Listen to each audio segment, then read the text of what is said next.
Frog number 24 is Paul Vautin. Paul was born in Brisbane and played his junior football with West Mitchelton Panthers.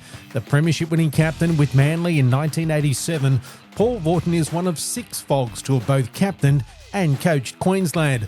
Paul made his Origin debut as a player in 1982 and played 22 games, 2 as captain in 1988 and then again in 1990.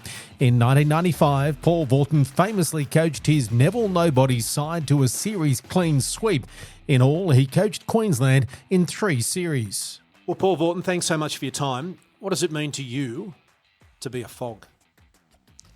Well, I'm so proud to have been picked ever, but 46 years later, I'm so proud to be a Fog because it meant so much to me and my family. Because my dad played footy all his life, and he got picked to represent Brisbane once, and he got sick and he couldn't play. So that was his only time. So he was my inspiration all through my junior rugby league. And to finally get picked for Queensland in 1982, and then my last game in 1990, it was a ball. I remember what I used to do with my dad all through Origin. I put him on my shoulder, and he would talk to me. And when I was doing it tough, I'd hear him going, "Come on, mate, hit it up again, take it up again, come on, champ." And he was there, and sometimes I used to swear back at him, which was a bit. But anyway, he was there every Origin game. And because I knew I was doing it for him and Mum and everyone else. But I remember in 1990, I played my last Origin and I gave him my last jumper. I said, "Here, Dad, I want you to have this." And he said, "Oh, thanks, son." And I said, No, mate, thank you." And I told him, I had never mentioned it to him. I told him then. And we shed a tear. It was great. What was life like growing up for Paul Vautin in Brisbane in those early years? Yeah, it was actually pretty tough, because having red hair and freckles, it was like having a disease. You just got picked on and bullied and all that. But, it didn't worry me too much. But Mum was the one. She took umbrage. She used to take an umbrella to every game that I played, and even when it's a beautiful day. And I found out why, because what would happen, opposing kids as parents would be yelling out, "Get the redhead, smash the redhead," and she'd have leave him alone. And Dad was always getting in fights. And, oh my God, anyway. But look, I got given the best possible life of all time because of my parents and the siblings, and had a ball. And but I wasn't a very good player. I enjoyed it, but when I was 14, I sort of gave it away, the footy, had enough, and wasn't until I turned 16 and a player from my old club, West Mitchelton, fantastic club. Geez, they've had some great players come through there. John Rebo, Adrian Lamb, Normie Carr, Gary Prickett, so many great Queenslanders, and Mick Hagan. And they rang me and said, "Look, we've got a trial and we haven't got enough players to the team. Any chance?"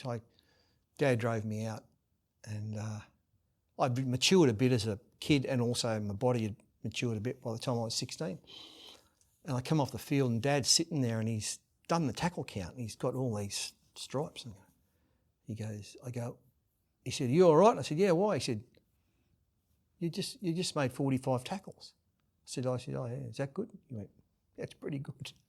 And from there, I took it really serious, the footy, and developed a bit better, and end up playing under 18s for West Mitchy, for Brisbane, for Queensland, and I sort of got spotted by the senior club, and Ronnie Raper, who was coaching West at the time in 1976 and 77. 76 they won 75, 76 under Meggsy as the coach, and then he's on the lookout for new talent, and he used to come to watch our games, and he got me one day on a Saturday, and he said, "Mate," he said, "this is under 18s, he said, I want you to come and play reserve grade tomorrow. We're playing at Newman Oval, playing against Valleys." I said, "Yeah, okay, sure, I'll play, So I played for Mitchie on a Saturday, and I'm sitting on the bench.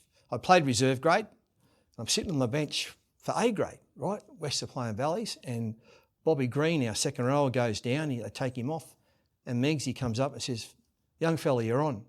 So I run on, and there was a scrum being packed. Anyway, Rod Bradshaw, great player, as hard as any player they've ever played with. He's got his arm, and he looks up, and there I am, and he goes, "Who the bloody hell are you?" Because he'd never seen me before ever, right? And I said, "I'm Paul Vautin." I said, "I'm in the second row with you." He said, "Well, get your bloody head in, champ." In we go. So I played that first grade game. It was incredible. I was 17 years of age. And anyway, everything just went. Did that change your mindset about, wanting to achieve more? Oh, yeah, definitely. And the under-18 for Queensland also helped that. Geez, I made a rep team. How good's this? I'm playing for Queensland. That was my first taste of putting on that maroon jumper. And Mark Murray was in the team. He was our captain. Great player, Mark Murray. And back in those days, though, because I've spoken to G. Miles, I said, "Mate, you're so talented. How come you weren't in that under-18 team?" He says, "Well, I think that from the divisions, North Queensland, every division had to have 3 players in the team. And at that stage, there was only 15 players. There was no 17, 15 players. And so they picked only 3 Brisbane players, 3 from Central Queensland, 3 from North Queensland, and he missed out on that. But anyway, so yeah, fantastic. And, in the under-18 team coached by Jack Gibson, he was coaching South's first grade in 1979 and the under-18 for New South Wales. Mate, there was like Steve Ella, there was Jeff Bugden, Steve Folkes. It just went on and on. They had about 6 or 7 future Australian players in that team. We got walloped, 31-9 the first game. I was actually the goal kicker. I used to kick goals for a little bit. And I remember Mark Murray scored that way, and I kicked this goal from the sideline. Everyone's cheering and blah, blah, blah. Anyway, I became the goal kicker for Wests halfway through the year. Donny Oxenham comes up. He goes, "Young fella," he said, "look, I'm going to take the goal kicking off you." I said, "Oh, yeah, why is that, Donny?" He said, "Well, mate, you're kicking at 31%. I said, 31%, is that any good? He went, "No."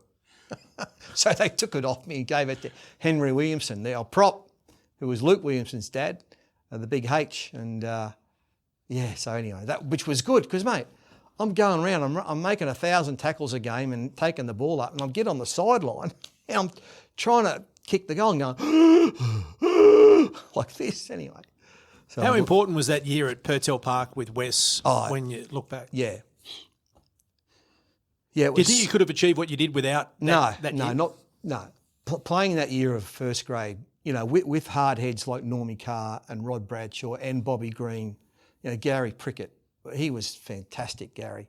We had 3 redheads in the team, Gary Prickett, myself and Peter McDonald, who was a winger, very fast winger. But, Harry Cameron. Now, Harry Cameron's a former Roosters player who went to West in Brisbane in 1973, 74. Slippery McCarthy, Greg McCarthy, another Roosters player who came up at the same time. Just to play with them was incredible. Wayne Carr, who's just starting off as well. What a player he was. It was a wonderful team to be in. And we battled hard. It was hard work.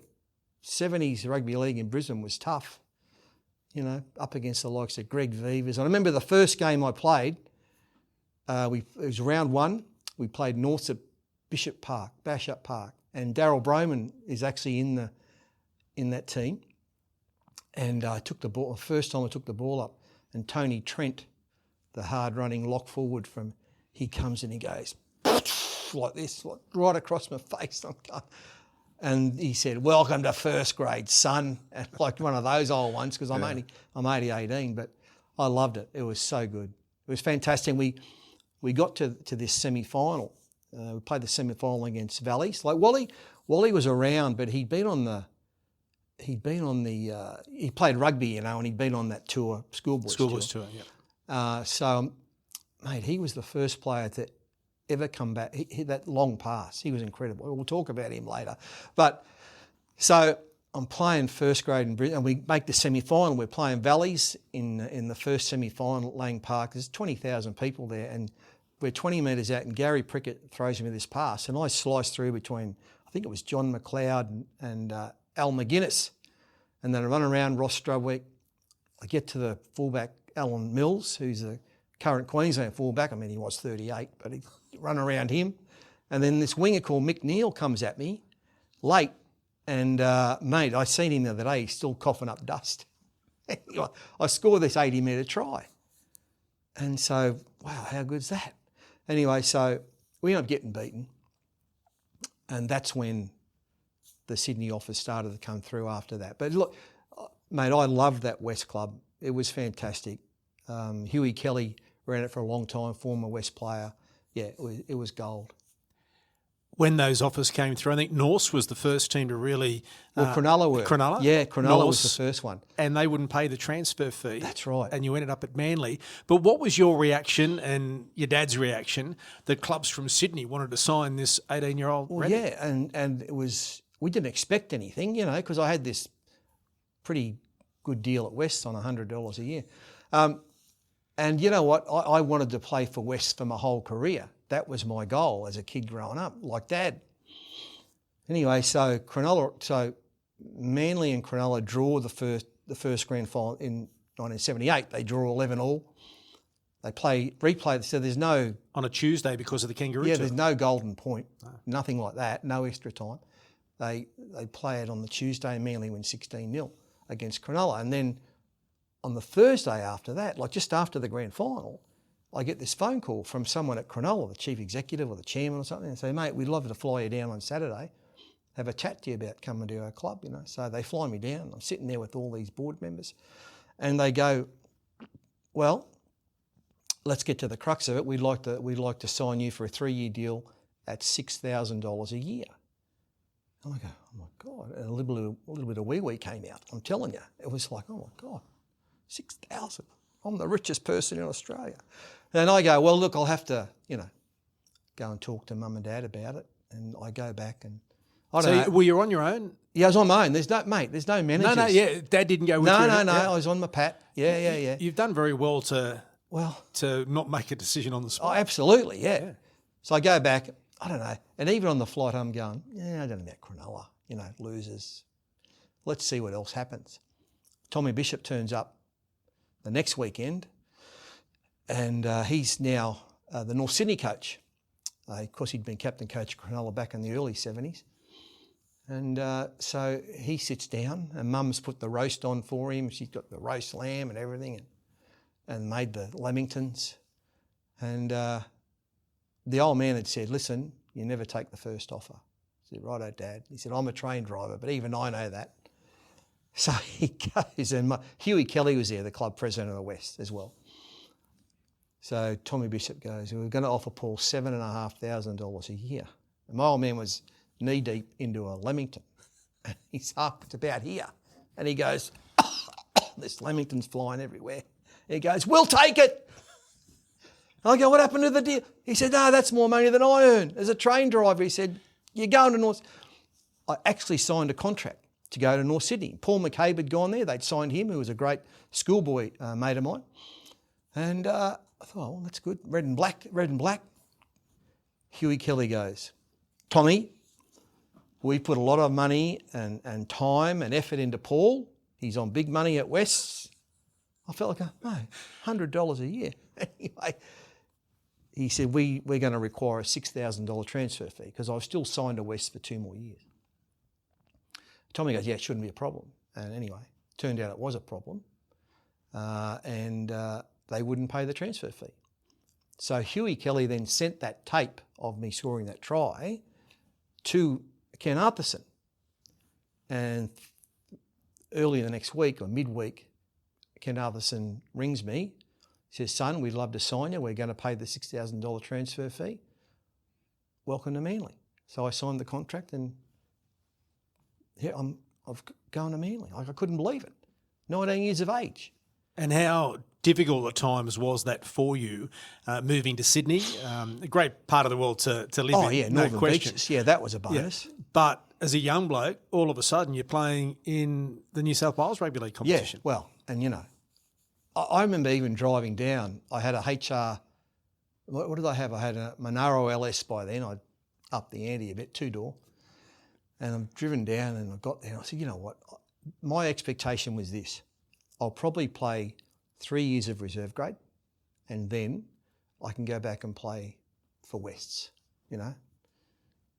So I found the training really hard. I mean, I turned up the first day at Brookie Oval and the Manly team was a who's who of Australian Rugby League. They just won the premiership, yeah. Terry Randall was my idol growing up. Dad and I used to go to all the New South Wales Queensland games before Origin, and I used to watch Terry Randall and, my God, what a player. And I said, keep saying, I want to be like Terry Randall one day, Dad. And Dad's going, oh, yeah, we'll see, son, you know. Anyway, he's standing there, and Graham Eadie and Johnny Gibbs and Max Krilich and Alan Thompson, and it's like Tom Mooney. It's like a who's who. So I was too shy to go over. So I'm standing about 5 metres away from them. They don't know who I am, right?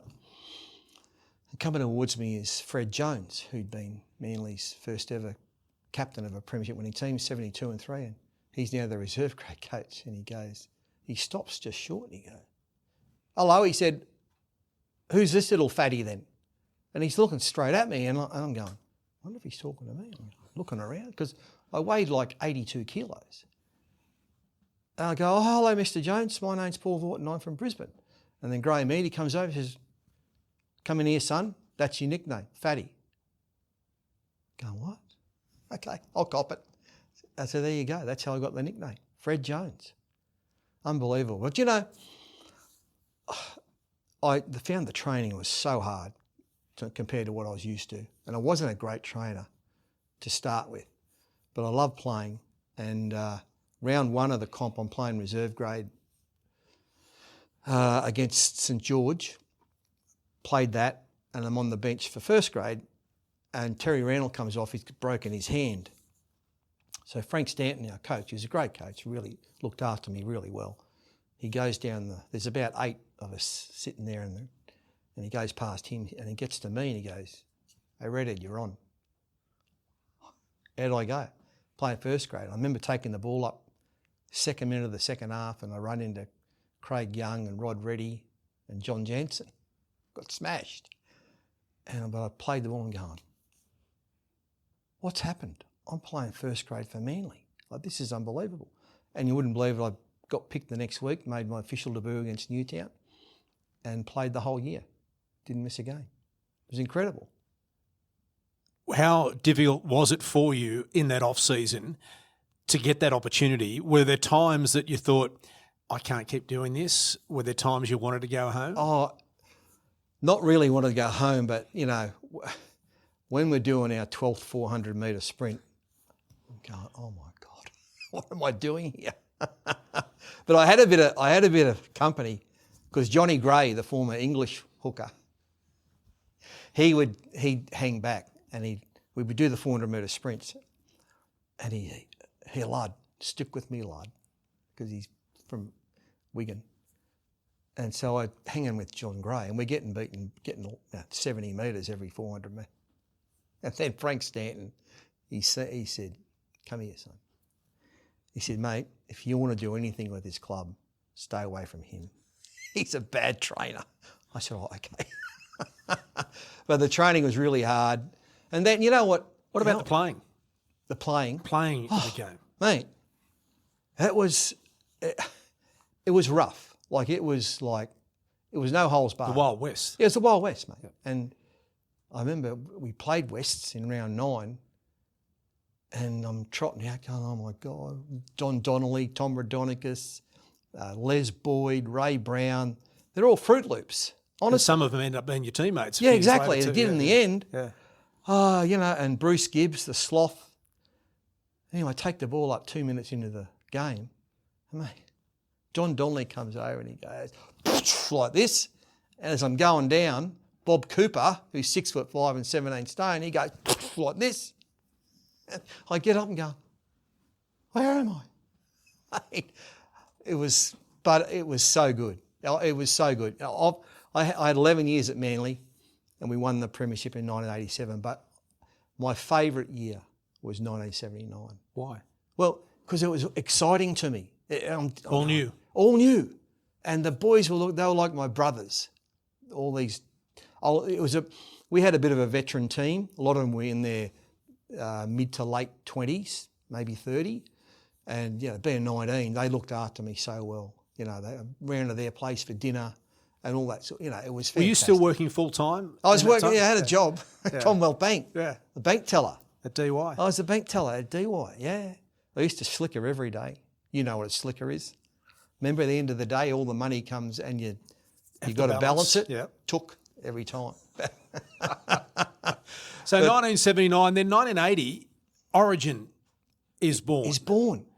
And you're playing at Manly. Yeah. And it was a one-off game, and then 1981 was a one-off game. Yeah. Then we get to 1982 when you make your debut. But when did Origin come onto your radar? Well, we were all of us who didn't get picked were wondering what it was all about. What is this going to work? The great Ron McAuliffe and Kevin Humphreys got together, and everyone knows the story. They were sick of Queenslanders going down there. But right from the start, it was, oh my God, when Arthur Beetson ran out and he's got the chalk or whatever it is over his jumper, and he was 35, I think, wasn't he? And it's like, wow, this is so good. And then after that first game, I said, right, I want to play Origin. As soon as I saw that. And then 81, watched it again. And then I got picked in 1982. I was in wouldn't say purple patch, but mauve patch of form, playing quite well. And I got picked ahead of Norm Carr. Like Norm was a great lock forward for West, and I think he might have moved to South by then. And he was, so there was a bit of hoo-ha about, who's this young kid they've picked, instead of Norm Carr, the veteran, anyway. How did you find out in those days, and what was that like? It's not the industry that it is today. No, because now you're told before the team's even announced, right? I think someone rang me. Actually, someone from Manly rang me. Ken Arthurson rang me. Said, Paul, I'm just letting you know you've been picked in the Queensland team. And I thought, oh, wow. So, we had Bruce Walker in that side as well, Goldie. Anyway, I remember the first game, and Arthur was now the coach. And I was so nervous because, here I am going out with all these players, a lot of veterans, and, luckily Wally was there as well. He moved from lock to 5'8", and I ran out, and Paul Kahn was in the team. Rod Morris, he played the second game. Anyway, we lost the first game, and look, I probably had just a fair match. I didn't do a lot. I was, very nervous. And then for the second game, which was I actually got dropped. About half an hour before the game, Arthur came to me and said, mate, Rod Morris, I can't leave him out of the team. I want him to play prop. So, mate, you're going to be on the bench. And I was, oh my God, okay, no problem. Rod Morris got the man of the match, and we were leading 8-7 with 4 minutes to go. I went on with 10 minutes to go, and I'd been on the field, and, mate, Rowan Hancock makes this, and as he's going down, he pops it to me. Mate, I virtually fell over the line, and we win 11-7. So I was happy with my 10 minutes. And then we went to Sydney for the third game, the decider, and I was on the bench again with Tony Curry, and I got on at half time and played the second half, and we won that one as well. So the first winning series, 3-match series that Queensland won, yeah. And from there, it was like, I just remember every year I turned up for my first training run at Manly, and I'd go, well, this is good, but I've got to make that Origin team. I have to make that Origin team. That's all I aim for, every year. Do you remember telling your mum and dad that you'd been selected to play Origin for Queensland? Yeah, I rang him. When I got notified, I rang them straight away. And kids, anyone who's watching this might not remember, but we had to go to a phone box and put the 20-cent pieces in to do an STD phone call. And, you put them in going, Mum, hello, hey, Mum, I just made the Queensland time. You what? Talk to your dad. And Dad's, oh, good on you, son, well done. He's crying and I'm nearly crying. It was a big thing because, the thing about playing for Queensland is it just means so much to us, that Queensland jumper. Yeah, and it meant so much to me because my dad had told me the story about his first ever, representative game. He never made it. But it was so good to represent your family and just to run out on that field at Lang Park and look around at the people and, you can see, I could see Mum and Dad. I knew where they were sitting and I could see them. And, to do that for all of Queensland and for your mates, your teammates. Because, in the end, every player that plays for Queensland, what we are guardians of the jumper. We are mere guardians of what it all means for every Queensland player and every Queensland fan. Of guardians of the Maroon jumper and the Q, which means Queensland. So that's what we are. And all the generations that have come through since the 80s, and that's what they are, because we are there to protect and serve the Queensland symbol and the Queensland Maroon jumper. And that's what we do. Was that there from day one? I mean, yeah, it was. Or did you find it developing over the years, the groundwork was set? I felt it was there from game one. When you looked around, especially when we got into the swing of things, and from 1983, all the veterans had virtually left from the first two years, right? 3 years. And we were sort of a brand new team going into 83, Arthur Beetson coach. And a lot of nearly everyone in that team was either born in 1959 or 1960. And so we didn't just develop as a team, we developed as friends for the next 7-8 years together. We grew up together virtually and played footy together. And Mal Meninga, I first spotted Mal Meninga playing out at, where were we playing? Somewhere in Brisbane. And we were playing the police academy. And I hadn't really taken much notice. There's a big dude out wide.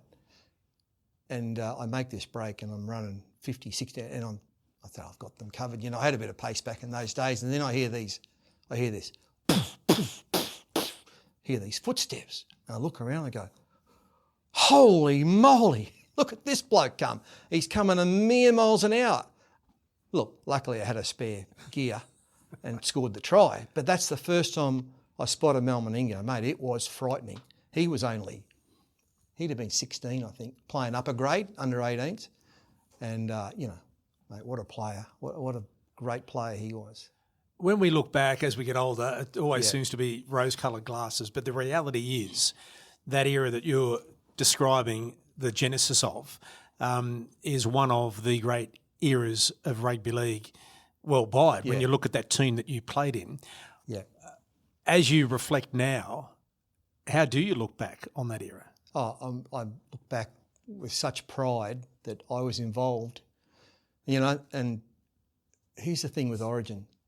I wasn't the greatest player in the world, but you don't have to be the greatest player in the world to play Origin. What you've got to do is have a great work ethic and just want to be part of that team. And, our back rowers were always, I call them battlers, Fullerton Smith, Gilmister, Niebling, this is in the 80s, and myself, and, we just worked. Bobby Linden was an exception. He was an exceptional player. He had a lot more than we did, but Queensland always has survived on that sort of forward that just is a worker who's going to cut them down and not let them go anywhere and run as hard as you can when you get the ball. And, we had, Greg Dowling. I'm telling you now, if someone was to ask me, pick your best ever Queensland side from 46 years, Greg Dowling's the first prop I picked. He played maybe 12 games. But mate, he was wiry, he was tough as any player I've ever seen. He had some skill, And, mate, he just kept going and going and going. Greg Dowling, what a player he was. I mean, and Gene Miles. Fuck, mate, Gene Miles. So we're actually birthday brothers. We're born on the same day, same year, 21st of July 1959. And I wish I had been 6'5" and run like Gene. Carry the ball like an orange. That's it.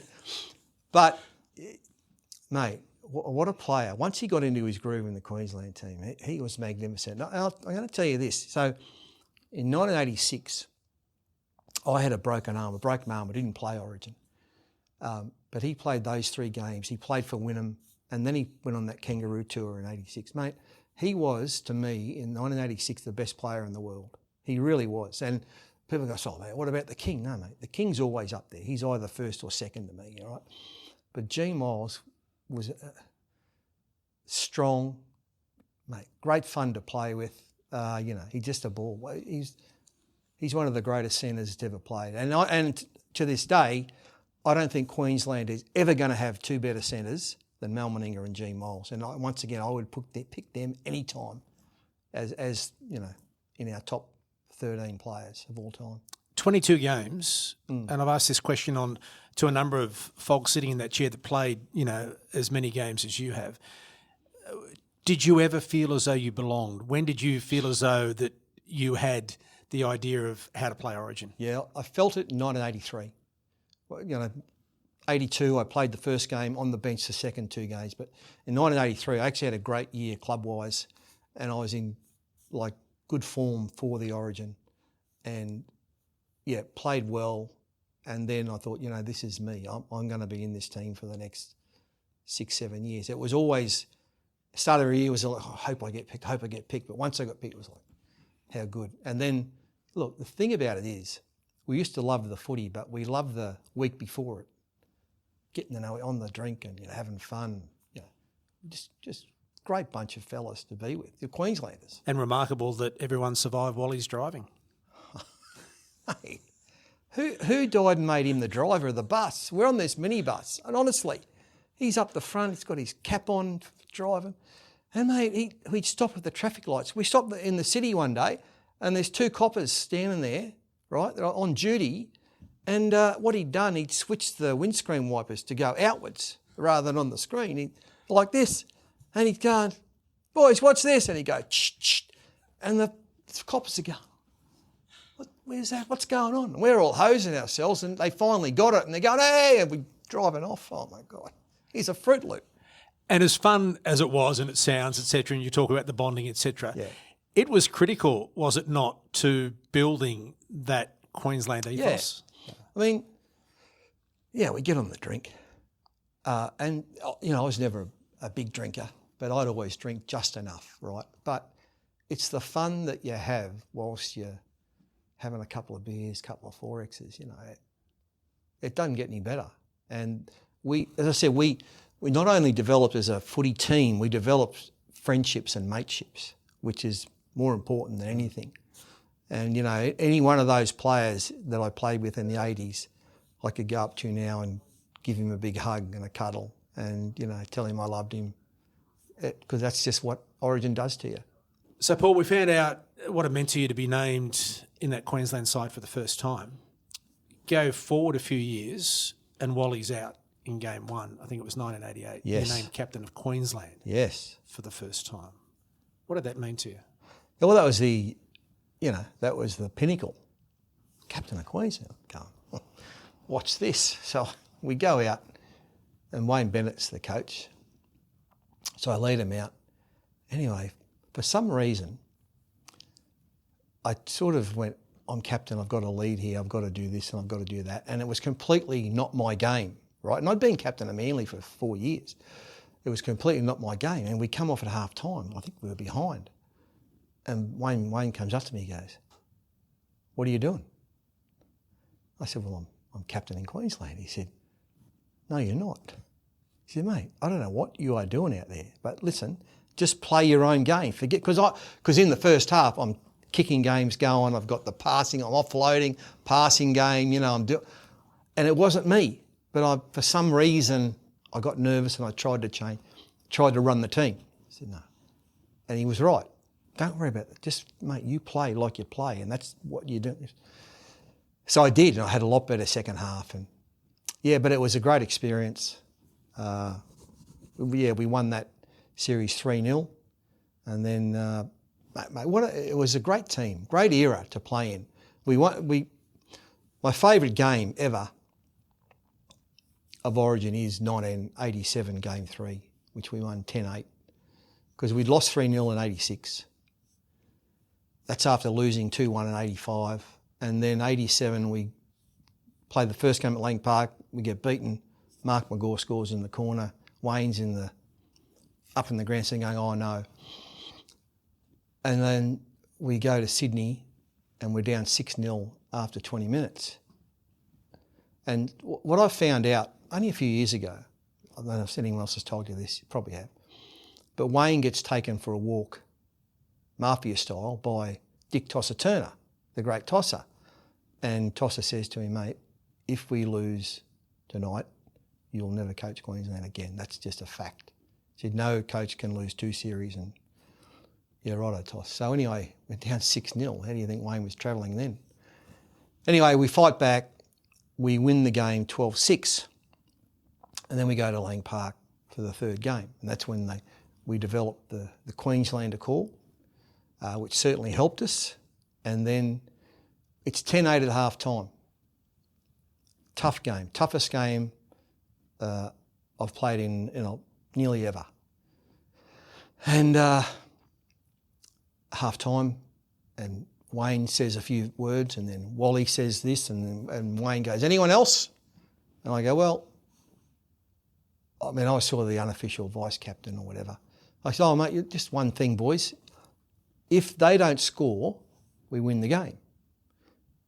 And they're all looking at me and go, oh, thanks, Scoop.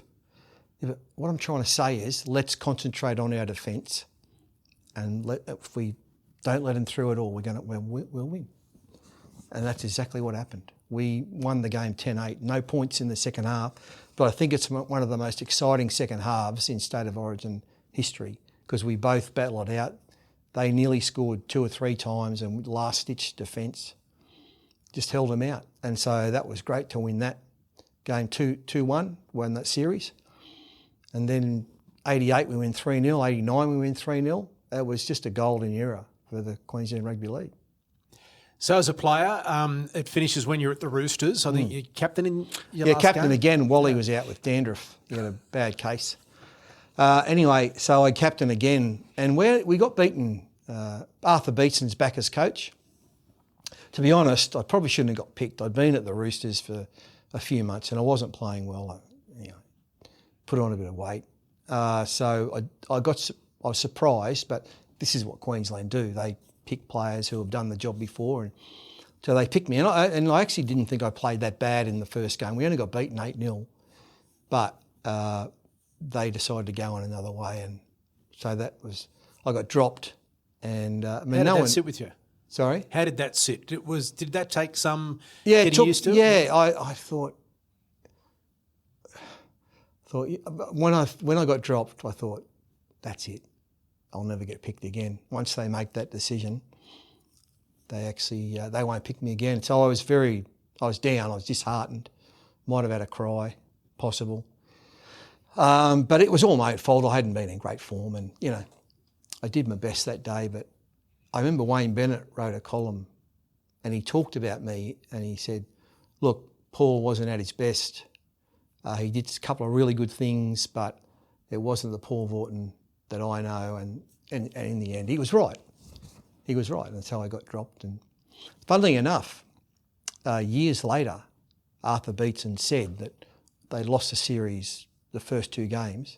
He said, I tried to get you back in the side, but the selectors said no. I said, okay, fair enough. Well, you tried. And then 91 came around, and I was actually back in form. I played quite well for the Roosters my last year. I'd lost about 9 kilos and was fit and well and playing good footy. And then Mark Murray, who was our coach, who I'd played 15 games with, mate, great. He's one of the great halfbacks. If he hadn't had that accident with his eye, mate, Alan Langer probably wouldn't have got a run in 87 when he did, Muppet still would have been there. But anyway, it's a shame for Muppet.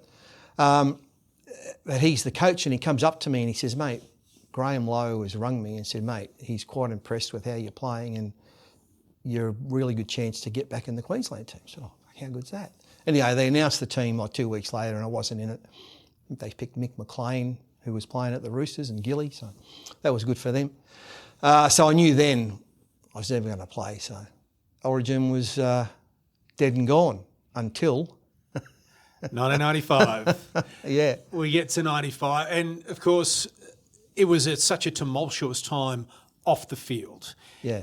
Do you remember, no doubt you do, but the phone call to say, hey, Paul, yeah, do you want to coach? True story. I was actually, because the footy show had just started full time as well, and it's going like this, right? And my phone rings. I'm in the car park, about to get in my car. I'm taking off some lipstick and some high heels because I just shot an Andy ad, right? True story.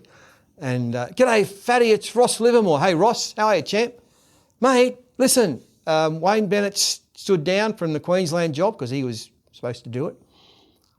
He said, mate, because of his Super League, he said, we'd love you to coach Queensland.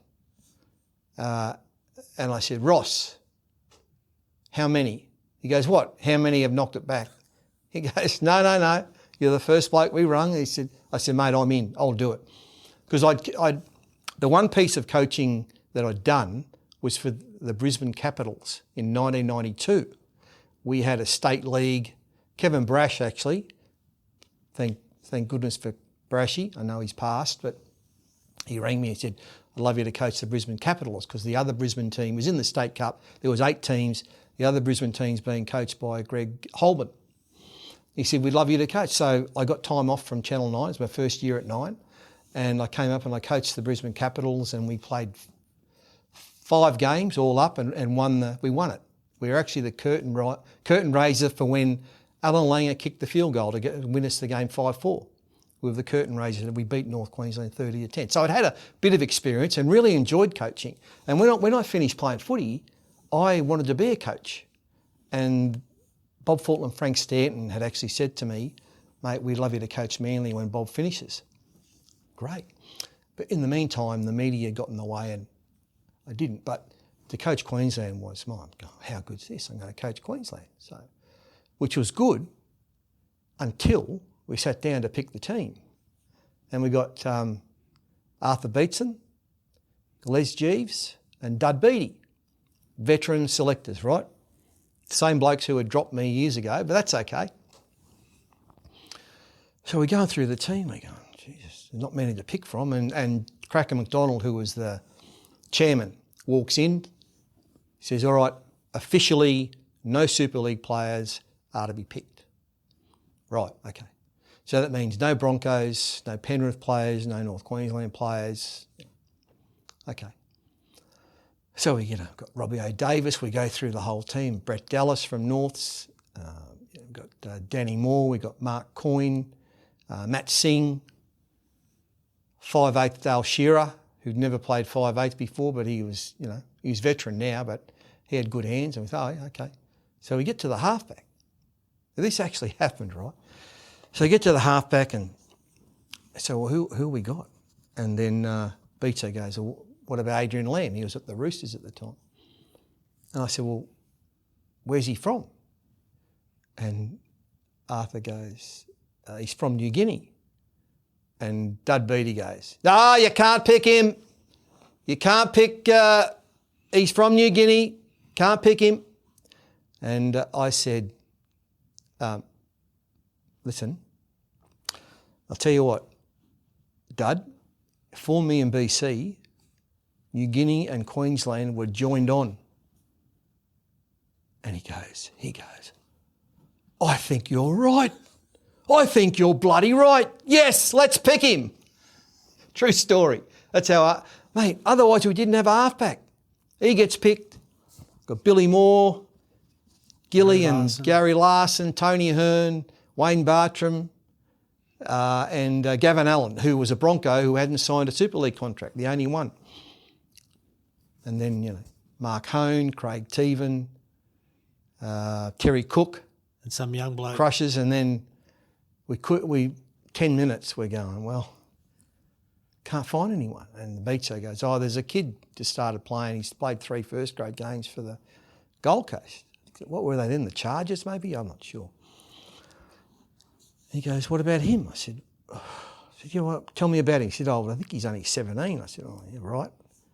So, well, is there no one else? I said, no. I said, oh, we'll have to pick him. So we pick him. Even his dad said, yeah. Is there another Ben Ike in the place? That's right. In the NRL. Anyway, it's a great story. But Paul, I've said this to a couple of the 95 team that have sat there. Yeah. Everyone calls them the Neville Nobodies. Yeah. But so many of that team went on to have outstanding Origin and international careers. Absolutely. Aside from the fact you won the series, do you look back with a bit of pride that you were able to help those players establish themselves as Origin and international players? Well, yeah, it gave a lot of them a start. Yeah. And now Jason's, well, so we picked the first team, and Benny Icon's in the lift, and I don't know who he is, and he can't. So we picked the first team, and we go, and look, mate, I didn't have to do a great deal. All I had to do was get these 17 players to believe in themselves and what the cause was all about. And so I remember giving them 20 minutes in our first about this and that, and then Choppy's the manager, and he's down the back, and I said, Choppy, I know you'd love to say a few words. And mate, Choppy gets up, and his lips turn into big rubber sausages, and he's crying, and Robbie O'Davis jumps up and goes, give me a jumper, and I'm walking down the corridor with Choppy going, I think that went well. And he said, yeah. Anyway, look, the players did it all, mate. They bought into it. And that first game, like, to win that down there 2-0, I think it's the greatest Origin win in Origin history, mate. 2-0 against a team that had 11 internationals in it. The Johnses, Chief Harrigan, you name them. They had them all, Paul McGregor. It was a fantastic team. Anyway, we win that. And, you know, just on that game, like heroes like Matt Singh and Gary Larson, mate, I reckon they saved 8 tries between them, just with last-ditch defence. It was incredible what they did. Oh, 'cause I was big on defence rather than attack. If you get your defence right, you can win every game. We worked so hard on it, and especially on the line, and, mate, they were magnificent. Well, it was... So anyway, I remember we win 2-0, we're in the dressing room, I come back in, I said, now do you believe? Because a lot of them were going in, oh, you know, what's going to happen? So once they got that belief amongst themselves, and we go to Melbourne, and then we get the news about New South Wales just had enough of the Queensland call. So I go into the meeting, and I say 6 o'clock before the game. So, boys, we've got a bit of mail. The first bloke yells out Queensland. I said, going to get their head punched in. I said, who's going to yell it out? Well, mate, 17 hands went up, all the players. And then just on the side, the bus driver puts his hand up. Tosser Turner puts his hand up. The physio puts his hand up. I'm going, Jesus, how good is this? Anyway, I said, you know, just the last thing, I said, if there is a blue, get it over and done with, and the first team to start playing footy are going to win. So game 1, Dale Shearer had hurt his shoulder, and he's out. So I rang. We had a bit of luck. Jason Smith had signed for Super League to play for Canterbury. He and Dean Pay both got out of those contracts and went to the ARL in that 2 weeks between those games to play for Parramatta. So they both become available. So Dean Pay's in the New South Wales team, and I rang Jason Smith, and he played in 94. I said, Smithy, I said, yeah, mate, how's it going? I said, mate, I need you to play Origin. Yeah, great, I'll do that for you. I said, but mate, I need you to play 5/8. And there's like a moment of silence. He went, yeah, bloody oath, I'll do it. And mate, he was magnificent. He was so good for our team. And what a great fella. He loves the darts. He's like, he won in each hand there at one stage on the drink one night. He's gone. Anyway, so, and he was absolutely brilliant in both games that he played that year. He was so good. But, you know, so the brawl happens, and I'm sitting in the grandstand with Choppy. I'm going, how good's this? I just wish I was in there somewhere. No, not me. Choppy would, he could have he smashed them whenever he went like that. Anyway, so we win that game.